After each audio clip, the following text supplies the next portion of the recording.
Hello दोस्तों, स्वागत है आपका एक नए क्लास में। यूपी एमएसपी की साइट पे जो अपलोडेड पेपर था भाई, उसमें 3 आर्टिकल दे रखे थे। वो तीनों आर्टिकल्स हम आपको कराने वाले हैं, प्लस आपको ये बताने वाले हैं कि भाई ज्यादा डरना नहीं होता है। पेपर में जो आर्टिकल लिखने को आता है वो 100 से 150 शब्दों में लिखने को आता है, और 150 शब्दों का मतलब पता कितनी लाइनें होती भाई? 15 लाइनें होती। ध्यान से समझना, इस वीडियो में हम केवल आपको आर्टिकल नहीं पढ़ाने वाले, बताने वाले हैं कि आर्टिकल लिखा कैसे जाएगा। तो ध्यान से समझो, ये तीन के तीनों आर्टिकल्स हम इसी वीडियो में कराने वाले हैं। जो भी आपको दिक्कतें हो रही हैं उन्हें कमेंट करके बताना। चलिए शुरू करते हैं। देखो भाई, सबसे पहले आर्टिकल का मतलब क्या है? आर्टिकल का मतलब भाई ये है कि हम लोग पुराने जमाने में निबंध लिखा करते थे, उसमें हेडिंग वाइज लिखा करते थे। आर्टिकल में हेडिंग नहीं डाली जाती है, पहली बात।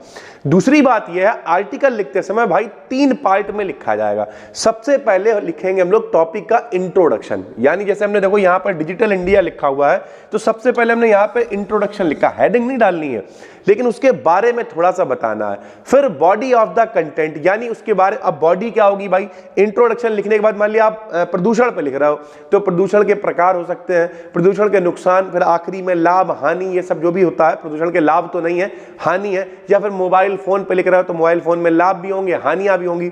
यानी सबसे पहले उसका एक बेसिक इंट्रो देना है, उसके बाद में उसके बारे में बताना। अगर प्रकार है तो प्रकार बताने, उसके बारे में जो जानकारी है वो बतानी है, और आखिरी में कंक्लूजन। केवल 3 part, introduction, body of the content यानी उसके बारे में, और आखिरी में कंक्लूजन। 3 पार्ट में ही आर्टिकल लिखना है, क्योंकि भाई जब 150 शब्दों का मतलब 15 लाइनें, और 15 लाइनें लिखने के लिए दुनिया भर का फैलावा नहीं फैलाना। 1-2 काम आप और कर सकते हो। कोशिश करना है कि अगर आप कोई कोट इस्तेमाल कर सकते हो, बीच में इस्तेमाल कर सकते हो, लास्ट में इस्तेमाल कर सकते हो, अभी हमने यहां पे इस्तेमाल किया है, वो भी दिखाएंगे। कोई डायग्राम बना के दिखा सकते हो छोटा मोटा, जैसे मान लिया प्रदूषण पे आया, आप कुछ प्रदूषण दिखा सकते हो, ठीक है, कुछ गंदगी दिखा सकते हो। आप कोरोना पे आ गया, कोरोना दिखा सकते हो। डिजिटल इंडिया में कंप्यूटर मोबाइल कुछ बना के दिखा सकते हो। तो भैया आप अगर बना सकते हो तो बनाओ, इससे एक अच्छा इंप्रेशन पड़ेगा और 10 नंबर आपके पक्के हो जाएंगे भाई, ठीक है। तो कैसे? देखो, सबसे पहले इंट्रोडक्शन में क्या दिखाया हमने? दुनिया भर का भाई राग नहीं फैलाया। इसमें क्या लिखा? Digital India is a campaign, यानी एक कैंपेन है run by the government of India to make this country a digitally empowered country, यानी हमारा जो देश है वो डिजिटली इंपावर्ड हो सके, डिजिटली सशक्त हो सके। इस वजह से भारत की जो सरकार है उसके द्वारा चलाया गया कैंपेन है डिजिटल इंडिया भाई, ठीक। ये कैंपेन किसने चलाया है? डिजिटल इंडिया के द्वारा। डिजिटल इंडिया किसने? भारत सरकार के द्वारा चलाया गया, ठीक है। तो अब हमने क्या करा, इसमें कोई बहुत बड़ा इंट्रोडक्शन नहीं लिखा, इसमें खाली एक बेसिक जानकारी दी कि भैया ये कैंपेन है, जिसे किसने चलाया है? हमारी जो भारत सरकार है उसने चलाया। और क्यों चलाया है? ताकि हमारा जो भारत है वो सशक्त हो सके भाई, ठीक।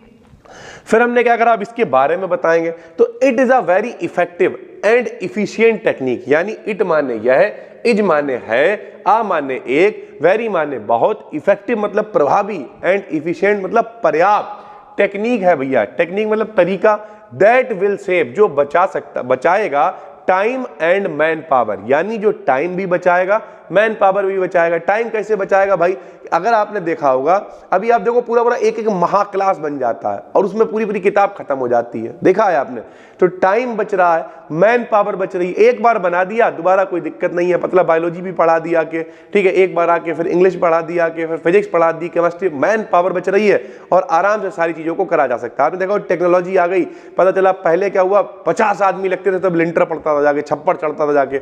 आजकल क्या वो मशीन लेके आए, 4-5 लोग हैं डाल डूल के किनारे भाई। तो टेक्नोलॉजी से मैन पावर तो बचती ही है, ठीक है। सुनने में आता है कि जो विदेश है वहां पे सेंसरलेस जो है, मतलब सॉरी सेंसर वाले जो है गाड़ियां वगैरह आ गई हैं, तो मतलब ड्राइवरलेस गाड़ियां हैं, मतलब ड्राइवर की भी जरूरत नहीं, अपने आप चल रही हैं। हालांकि भारत में अगर ऐसा हो जाए तो लोग कहेंगे अरे भूत चला रहा भूत, तो वो वाला मामला नहीं है, लेकिन रियलिटी यही है, मैन पावर भी बचती है टू अ ग्रेट एक्सटेंट, ठीक है।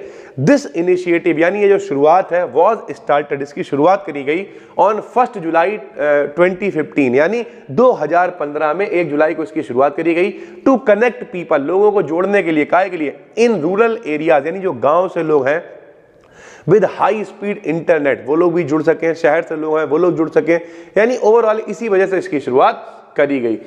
3 important elements of digital India, 3 important elements है, कौन कौन से? Are the creation of digital infrastructure, हमारा जो डिजिटली इंफ्रास्ट्रक्चर है वो अच्छा हो, डिजिटल लिटरेसी यानी लोग पढ़े लिखे हो, ठीक है, जानकारी हो इसके बारे में, and delivery service digitally all over the country. एक मेल आपको किया, आपके पास आ गया, आपका पैसा कटा है, आया है, गया है, तो अब यानी डिजिटली सारी चीजें पहुंचाई जा सके, इस वजह से भाई इस चीजों को करा गया है।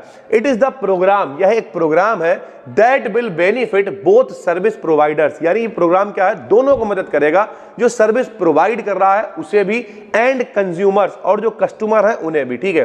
There is an arrangement for a digital India advisory group, यानी एक व्यवस्था करी गई है, वो ग्रुप का नाम क्या है? डिजिटल इंडिया एडवाइजरी ग्रुप एक बना दिया गया है, टू मॉनिटर, देखने के लिए, एंड कंट्रोल दिस प्रोग्राम, और इस प्रोग्राम को कंट्रोल करने के लिए भारत सरकार की तरफ से एक ग्रुप बना दिया गया जिसका नाम क्या है? Digital India advisory group. इस तरीके से भाई हमने लिख दिया, ठीक। लास्ट में हमने लिख दिया digital India is a progressive India, यानी जो भारतीय, जो मतलब डिजिटल भारत है वही आने वाले टाइम के लिए प्रोग्रेसिव भारत है। तो एक कोट भी हमने इस्तेमाल कर लिया, डिजिटल इंडिया में आप चाहो तो फोन बना सकते हो, लैपटॉप, कुछ अगर आप दिखाना चाहो नेटवर्क वगैरह, तो अपने हिसाब से, अगर बहुत कठिन नहीं बनाना कि बोला गांधी, अगर स्वच्छ भारत में लिख रहा है गांधी जी का सिर्फ चश्मा बना दिया, हर आदमी बना सकता है, तो इस तरीके की चीजें आप ट्राई कर सकते हो भाई, ठीक है। उसके बाद joint family system need of the hour, यानी जो ज्वाइंट फैमिली सिस्टम है किस तरीके से समय की मांग है। नीड ऑफ द आवर का मतलब समय की मांग है, समझो भाई। करा आज joint family is a family structure, यानी जो ज्वाइंट फैमिली है वो कैसा फैमिली स्ट्रक्चर है? Where multiple generations live together under one roof, जहां पर बहुत सारी जनरेशंस एक छत के नीचे रहती हैं। पहला दादाजी भी उसी फैमिली में है, पापा भी उसी फैमिली में है, बच्चे भी उसी फैमिली में है, सारे के सारे एक ही छत के नीचे रहते हैं। इन अ ज्वाइंट फैमिली, यानी ज्वाइंट फैमिली में ग्रैंड पेरेंट्स मतलब जो हमारे दादाजी हैं, दादी जी वगैरह हैं, पेरेंट्स यानी पापा मम्मी है, एंड चिल्ड्रन, और बच्चे भी, ऑल शेयर अ होम, सब लोग एक ही घर शेयर करते हैं, and often share responsibilities and resources, जो हमारे पास रिसोर्सेज है वो कम रिसोर्सेज है या ज्यादा है उन्हें शेयर करते हैं। रिसोर्सेज समझते हो, पंखा है, मान लिया एक पंखा चल रहा है, सब लोग इन्वर्टर, मान लिया कम इन्वर्टर है, मान लिया एक ही इन्वर्टर लगा हुआ है, एक पंखा चला लिया, सब लोग बैठे हुए हैं, एक टीवी चल रही है, सब लोग बैठे हुए हैं। अपनी रिस्पॉन्सिबिलिटीज भी शेयर करते हैं कि दादाजी ने कही चलो भैया बारात है, हम लिफाफा लिखते रहेंगे, पापा ने कही हम लोगों से मिलते रहेंगे, बच्चे ने कही चलो हम दौड़ दौड़ के जो खाना ना लगवाए रहेंगे, तो रिस्पॉन्सिबिलिटीज बढ़ गई। अब मान लिया नहीं ज्वाइंट फैमिली सिस्टम है तो भैया क्या कर रहा है? एक ही आदमी दौड़ के लिफाफे भी ले रहा है, एक ही आदमी ये कर रहा है, तो रिस्पॉन्सिबिलिटीज भी बढ़ जाती है। This type of family structure, इस तरीके का जो फैमिली स्ट्रक्चर है, कैन ऑफर मैनी बेनिफिट्स, बहुत सारे लाभ होते हैं इसके, such as a strong sense of community, यानी एक मजबूत भावनात्मक कम्युनिटी बनती है कि अगर कोई फैसले लेने हैं, कुछ भी है, तो आप डिस्कशन कर सकते हो बैठ के, ठीक है। सपोर्ट एंड शेयर्ड रिस्पॉन्सिबिलिटी, यानी सपोर्ट मिलता है, रिस्पॉन्सिबिलिटी शेयर होती है। फॉर एग्जाम्पल ग्रैंड पेरेंट्स में share their wisdom and experience, जैसे जो हमारे ग्रैंड पेरेंट्स हैं, दादा दादी हैं, वो अपनी बुद्धिमानी शेयर कर सकते हैं, अपना अनुभव शेयर कर सकते हैं विद द यंगर जनरेशन, जो नई जनरेशन आ रही है उनके साथ में। The joint family systems promotes a strong bond among family members, यानी ये प्रमोट करती है जो हमारे परिवार के लोग हैं उनके बीच में एक मजबूत बॉन्ड आ जाएगा, मजबूत रिश्ता बनेगा, and helps to preserve cultural values and traditions, और हमारे जो कल्चरल वैल्यूज हैं, ट्रेडिशंस हैं, वो सब प्रिजर्व रहेंगी, सुरक्षित रहेंगी भाई। उसके बाद however there are also some negative aspect, लेकिन कुछ नेगेटिव एस्पेक्ट भी है इसके। क्या? अब देखो हमने लाभ भी लिख दिया, हानियां भी लिख दे रहे हैं। To a joint family system क्या नेगेटिव है? For example privacy may be limited, यानी प्राइवेसी लिमिटेड हो जाएगी, कोई आदमी अपना अकेले बैठ के कुछ नहीं कर सकता है। एंड डिस्प्यूट्स ओवर प्रॉपर्टी के लिए झगड़े होंगे। And decision making can arise, और जो डिसीजन का मतलब निर्णय लेने में समस्या आएगी, ठीक है। नॉर्मली आप कोई निर्णय नहीं ले सकते हो। आपने देखा होगा जहां पे ज्वाइंट फैमिली होती है, सबकी चल रही होती है, वहां पे पता क्या होता है? आपस में डिसाइड करते रहते हैं, बोले बिटिया की शादी करनी है, वो देख रहे हैं, पता चला हर आदमी कह रहा है चलो ठीक नहीं है, ठीक नहीं है, ठीक नहीं है, पता चला बिटिया जो है बहुत बड़ी हो गई। तो ये तरीके होते हैं सारी चीजें, जिस वजह से चीजें जो है पीछे रह जाती है। ज्वाइंट फैमिली की दिक्कत है।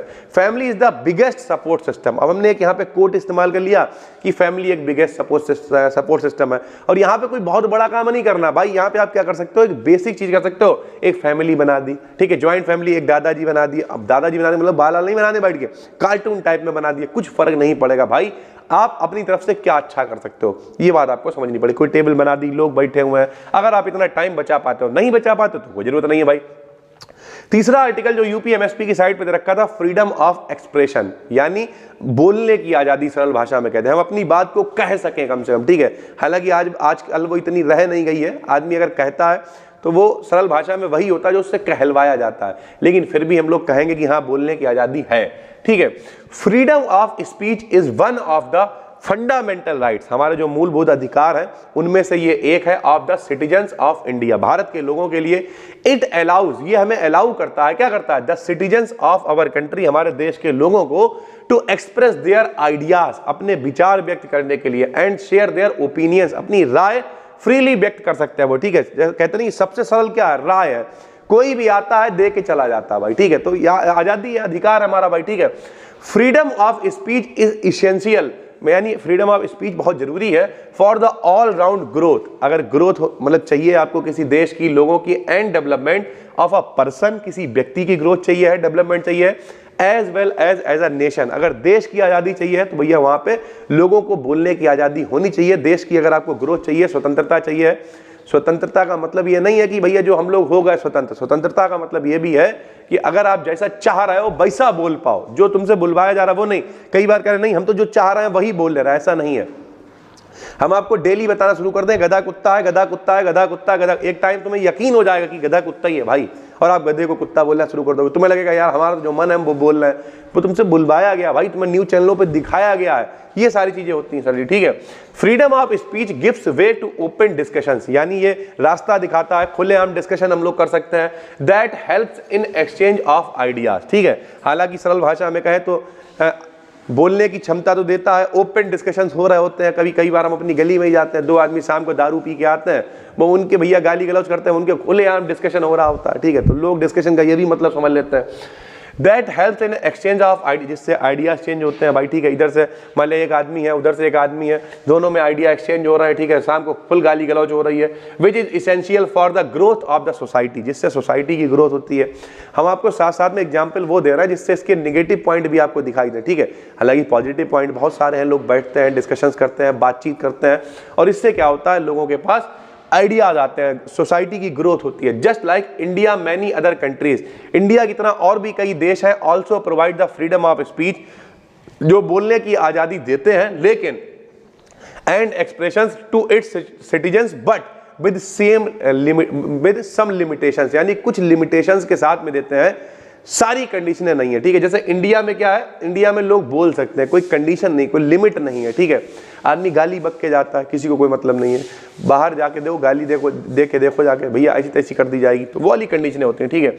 आई एम लकी, मैं बहुत लकी हूँ, to have born in India, कि मैंने जन्म लिया इंडिया में, अ कंट्री दैट रिस्पेक्ट्स, जो सम्मान करती है इट्स सिटीजन्स, यहाँ के लोगों का, एंड प्रोवाइड्स, और प्रोवाइड करती है them with all the rights that are needed for their growth and development, जो हमारे देश की ग्रोथ के लिए, डेवलपमेंट की जरूरत है उसका सम्मान करती है, सपोर्ट करती है, और लोगों को बोलने की आज़ादी देती है। नीचे में लिख दिया, freedom is a state of mind, स्वतंत्रता जो है एक दिमाग की अवस्था है, जब आप दिमाग से सोच लेते हो, ठीक है।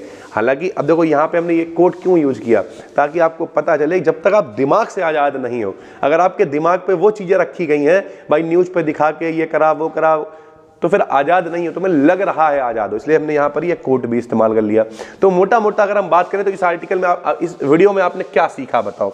अब कुछ बौरे आएंगे कहेंगे अब ये कल 3 यही आर्टिकल आएंगे, ठीक है, और वो यही रटते रहेंगे, फिर जब आएंगे नहीं तो वो आगे, जैसे हमने देखा इंस्टाग्राम पे कई बच्चे कुछ ने उल्टे सीधे कमेंट्स लिखे जिनके मतलब सही नहीं आए, ठीक है, जिनका पेपर सही नहीं आया। वो पता हमें एक चीज़ पता चली, इंस्टाग्राम पे ज़्यादा छपरी ऑडियंस है, जिसने भी उल्टा सीधा कमेंट लिखा हमने उसकी प्रोफाइल देखी, हमने पहले चेक तो करें, बड़ा अनुभवी आदमी भाई, हमने मेरी किताब लिखी शुरुआत, हम बड़ा अनुभवी आदमी, उसकी प्रोफाइल खोली भाई, मतलब नहीं इस तरीके से काला खड़ा हुआ है, फुल फुक्कई वाला भौकाल है, माहौल है, ऐसा आदमी वही होता है जिन्होंने पूरी प्लेलिस्ट नहीं देखी है, कुछ नहीं देखा है, 2-4 चीजें पढ़ ली, रट ली, ठीक है, कहीं एक कोई रील देख ली और पहुंच गए। कई लोग तो ऐसे होंगे बोला सेव करके रख ली, बोले अब जो है ठीक है भैया बढ़िया बात है। लेकिन भाई एक बात बहुत ध्यान से समझो, आर्टिकल्स कौन सा आएगा उससे मतलब नहीं है, ये 3 कौन से हैं जो यूपीएमएसपी की साइड पे हैं। डिजिटल इंडिया वैसे इंपॉर्टेंट है, अच्छी बात है, लेकिन डिस्क्रिप्शन में हम आपको एक प्लेलिस्ट दे रहे हैं जिसमें हमने बहुत सारे आर्टिकल्स कराए हैं, आप उन्हें देख सकते हो। उसके अलावा एक बात याद रखो, इस आर्टिकल में आपने सीखा क्या, सबसे पहले आपको थोड़ा सा लिखना है उसके बारे में, इंट्रोडक्शन 2-3 लाइन, फिर बॉडी ऑफ द कंटेंट, तो यहाँ पे कंटेंट के बारे में लिखना है, उसमें फायदे हो सकते हैं, नुकसान हो सकते हैं, उसके बारे में हो सकता है, प्रकार हो सकते हैं। और आखिरी में भैया आपको एक कंक्लूजन लिख देना है कि हम बहुत प्यार करते हैं अपने देश से, या ये एक अच्छा सिस्टम है, जो भी सारी चीजें हैं आखिरी में आपको वो लिख देना। बात खत्म हो गई। सिर्फ इतना ही काम करना है। अगर आप इतना काम करते हो और सिर्फ 15 से 20 लाइनें, ठीक है, 15 से 18 लाइनें, बल्कि 150 शब्दों का मतलब क्या है कि भाई 15 लाइनें लिख दो, एक लाइन में 10 शब्द माने जाते हैं। अगर आप 15 से 18 लाइनें लिखते हो तो इस बात की गारंटी है आप बेहतरीन नंबर आराम से 10 बना पाओगे। तो नए हो चैनल को सब्सक्राइब कर लेना, पुराने हो नोटिफिकेशन बेल को ऑन कर लेना, इंस्टाग्राम पे BD Academy को फॉलो करना, वहाँ पे शॉर्ट वीडियोस हम डाल रहे हैं ताकि आपकी और ज़्यादा हेल्प हो पाए, आप तक चीज़ें पहुँच पाए।